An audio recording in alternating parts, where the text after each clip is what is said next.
नमस्कार, स्वागत है आपका रिपब्लिक भारत के डिजिटल प्लेटफॉर्म पर। मैं हूं आपके साथ अनुराग सिंह। उत्तराखंड में 70 सीटों पर विधानसभा चुनाव संपन्न हो गए। जनता ने अपने घरों से निकलकर अपने पोलिंग बूथों पर पहुंचकर अपने मताधिकार का इस्तेमाल किया। लेकिन सवाल इस बात को लेकर है कि इस बार के चुनाव में आखिर कौन जनता के दिलों पर राज करने जा रहा है। हालांकि ईवीएम खुलेगी 10 मार्च को और ये सब कुछ साफ हो पाएगा 10 मार्च को ही कि आखिर कौन जनता के दिल में जगह बनाने में कामयाब रहा। लेकिन उत्तराखंड की सियासत को जरा समझिए। सबसे पहला चेहरा खुद मुख्यमंत्री पुष्कर सिंह धामी का है। वो पुष्कर सिंह धामी जिन्होंने अब से तकरीबन 6 महीने पहले सत्ता संभाली, मुख्यमंत्री बने और उसके बाद लगातार चुनावों के लिहाज से काम करते रहे। खुद खटीमा से 2 बार के विधायक है, लेकिन खटीमा की सीट जिस पर वो 2 बार से जीतते आ रहे, पिछली बार का मुकाबला इतना कड़ा था कि वो महज 2200 के अंतर से ही चुनाव जीत पाए। अब कहा जा रहा है कि भुवन कापड़ी जो उनके खिलाफ कांग्रेस की ओर से चुनावी मैदान में है, वो इस बार के अंतर को खत्म कर सकते हैं। और इसीलिए चिंताएं हैं कि जो उत्तराखंड के ऊपर एक दाग रहा है कि यहाँ पर मुख्यमंत्री खुद अपनी सीट से चुनाव हार जाते हैं, जैसा कि 2017 में देखने को मिला था। हरीश रावत अपनी दोनों सीटों से चुनाव हार गए थे। कहीं ऐसा तो नहीं कि पुष्कर सिंह धामी के साथ वही होने जा रहा है। लेकिन खास बात यह है कि बीजेपी की ओर से जब हमने खुद पुष्कर सिंह धामी से बातचीत की तो उन्होंने कहा कि ये मिथक इस बार टूटेगा। उन्होंने बताया कि कौन से काम पिछले 6 महीने में किए हैं और किन आगे के विजन को देखते हुए जनता वोट करने जा रही है। अब सवाल वही है कि क्या जनता ने आज उसी हिसाब से वोट किया है, क्योंकि दूसरी तरफ कांग्रेस पार्टी की ओर से हरीश रावत एक बार फिर से चुनावी मैदान में बेहद सक्रिय नजर आए।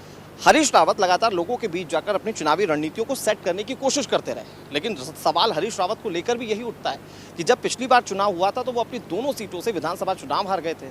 तब मुख्यमंत्री रहते हुए वो अपनी सीट नहीं बचा पाए। तो क्या इस बार जनता के बीच में वो अपनी पैठ बना पाएंगे? बतौर मुख्यमंत्री उन्होंने काफ़ी कोशिशें की कि जनता के बीच में अपने कामों को बता सके, लेकिन जनता ने उन्हें पिछली बार नकार दिया। जनता जिस पर मुहर लगाती आई है कि हर बार यहाँ सत्ता परिवर्तन होता है, दूसरी पार्टी को मौका दिया जाता है, उस लिहाज से अगर देखें तो कांग्रेस पार्टी के लिए एज जरूर मिलता हुआ नजर आ रहा है। हरीश रावत के लिए एक चुनौती और भी रही जो पूरे चुनाव के वक्त में देखने को मिला, वो ये कि अंदर कांग्रेस का संगठन जो था कई बार उनके खिलाफ भी खड़ा होता हुआ नजर आया। जो उनसे रूठे हुए थे, जो उनकी बुराइयां करते थे, मसलन हरक सिंह रावत, उन्हें भी कांग्रेस पार्टी ने अपने खेमे में शामिल कर लिया। ऐसे में क्या हरीश रावत का कद जो है वो उसी तरीके का है जिस लिहाज से वो चुनाव लड़ रहे थे, वो भी देखने वाली बात है। और क्या जनता उस पर मुहर लगाती है, इन तमाम सवालों का जवाब है।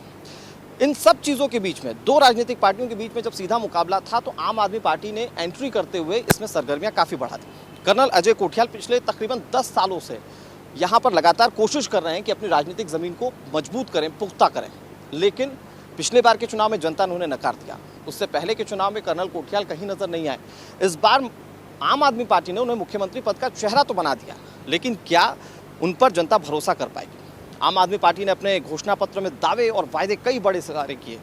उसमें कई सारी चीज़ें मुफ्त देने की बातें भी कहीं, रोजगार का जिक्र भी किया, तो पलायन को लेकर भी उन्होंने तमाम चीज़ें कही। लेकिन यहाँ जनता उन पर कितना भरोसा कर पाती है, क्योंकि 2 मुख्य पार्टियों के बीच में मुकाबला होता आया है। उत्तराखंड में तकरीबन 4 सीटें उनका इंटरनल सर्वे बताता है कि वो जीत सकते हैं। तो ऐसे में क्या उनका कद भी बढ़ेगा?